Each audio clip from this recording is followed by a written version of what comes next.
नमस्कार। आज नतून आरो एकटी ब्लगे आपनादेर अनेक अनेक स्वागत जानाई। केमन आछेन आपनारा?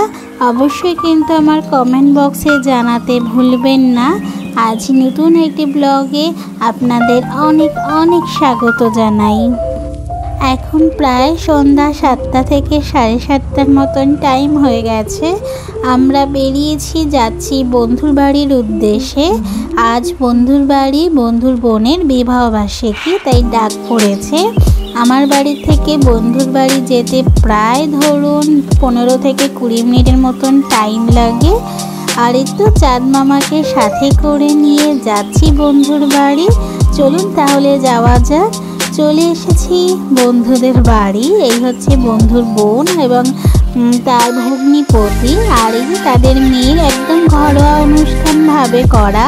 বন্ধুর বাড়ি যাই কিছু হোক না কেন, ছোটোখাটো বা অনেক বড় যাই হয়ে থাকুক না কেন, সব কিছুতে আমাদের দেখতে পারবেন। কারণ সব কিছুতেই আমাদের ছাড়া তারা কিছু করে না, কারণ তারা এতটাই আমাদের মানে ফ্যামিলির মধ্যে তারা ধরে। আর কেউ থাকুক আর না থাকুক, আমাদেরকে তাদের ডাক পড়ে। আর আমরাও জানেন এদের বাড়ি কিছুদিন আগে গেছিলাম। এই দুজন মানুষ এতটাই আন্তরিকতার, এতটাই ভালো। কিছুদিন আগে যখন এনাদের বাড়ি গেছিলাম, তখন একবারের জন্য মনে হয়নি যে আমাদের দূরের লোক বা অন্য ভাষার লোক বা অন্য রাজ্যের লোক। এরা এতটাই আন্তরিক, এদের এত যত্ন আপ্যায়ন, সত্যি কথা এদের কথা যতই বলবো হয়তো ততই কম হবে। আর দেখছেন আমার নিহারিকা কীভাবে বেলুনগুলোকে ফাটিয়েছে, তাই ওর মধ্যে দিয়ে চকলেট পড়েছে, সেগুলোকে তুলছে।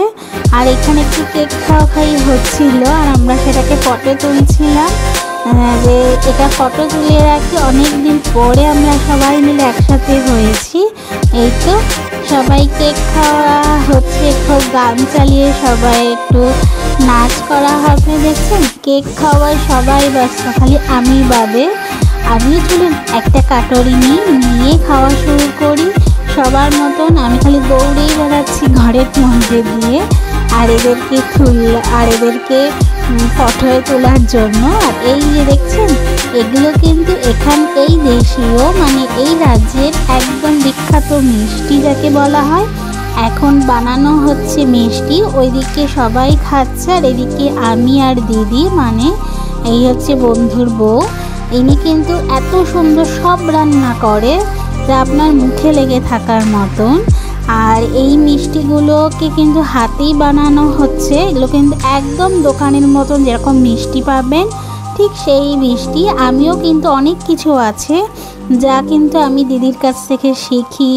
এই দেশে আসার পরে অনেক কিছু শিখেছি, এই দেশীয় খাবার দাবার বলুন, মিষ্টি মিঠাই বলুন, প্রত্যেকটা জিনিস যেগুলো না পারি সেগুলো সত্যি জিজ্ঞাসা করি, যেগুলো কিভাবে বানানো হয়েছে। দেখছেন এগুলো ছানা কেটে কেটে আগে মাখিয়ে রাখা হয়েছে, তারপরে হাতে ঘি দিয়ে এইভাবে করে মিষ্টি বানানো হচ্ছে। কারণ আজকেই তারা চলে যাবে, মানে দিদিরা থাকবে, ওই জিজা মানে জামাই বাবু, এদেশে হিন্দিতে জিজা বলে, তো চলে যাবে, তাই তাকেও প্যাকেটে ভরে দেবে। আর তার জন্যই এত কিছু আয়োজন হচ্ছে। এদিকে রান্না বান্নাও হয়েছে, ওইদিকে যে সবাই খাচ্ছে, আর আমি আর দিদি বেশ গল্প করছি আর হাতে কাজও করছি, মিষ্টিগুলোও বানাচ্ছি।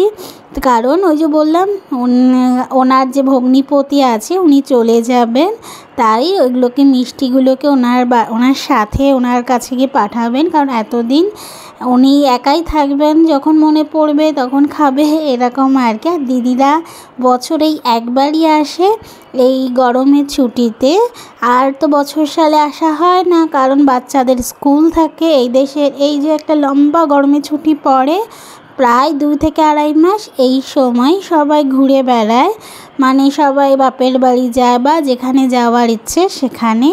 তাই চলুন এই যে মিষ্টিগুলো বানাচ্ছি। আর দিদির কাছ থেকে শিখছিলাম, দিদি এগুলো কি করে বানিয়েছো, ছানাটাকে কিভাবে কাটিয়েছো। তারপর অবশেষে সব মিষ্টি বানানো হয়ে গেলে এগুলোকে সুন্দর করে আবার আমি প্যাকেটও করে দিয়েছিলাম, যাতে রাস্তায় যেতে যেতে কোনো রকম কোনো কিছু মানে লেগে না যায়। এখনও যেহেতু একটু ভিজে ভিজে আছে, শুকায়নি, তাই জন্য একটু কেমন দেখাচ্ছে, কিন্তু সত্যি বলছি মিষ্টিটার টেস্ট অনেক ভালো ছিল, সত্যি অনেক সুন্দর ছিল। এবারে খাওয়া দাওয়ার পর্বটা সারতে হবে। চলুন তাহলে, অনেকটাই রাত হয়ে গেছে, এবারে বাড়ির দিকে ফেরা যাক। এবার খাওয়া দাওয়া করে একবারে বাড়ির দিকে ফিরবো। তাহলে আজকের ভিডিওটি কেমন লাগলো অবশ্যই কিন্তু কমেন্ট বক্সে জানাতে ভুলবেন না। আর সবাই ভালো থাকবেন, সুস্থ থাকবেন। ভালো লাগলে অবশ্যই একটা লাইক করে দেবেন, আর অবশ্যই আমার সাথে থাকবেন। আর তখন তো সবাইকে টাটা, বাই বাই। সবাই ভালো থাকবেন, সুস্থ থাকবেন, আর অবশ্যই আমার কমেন্ট বক্সে জানাবেন আপনাদের ভিডিওগুলি কেমন লাগে।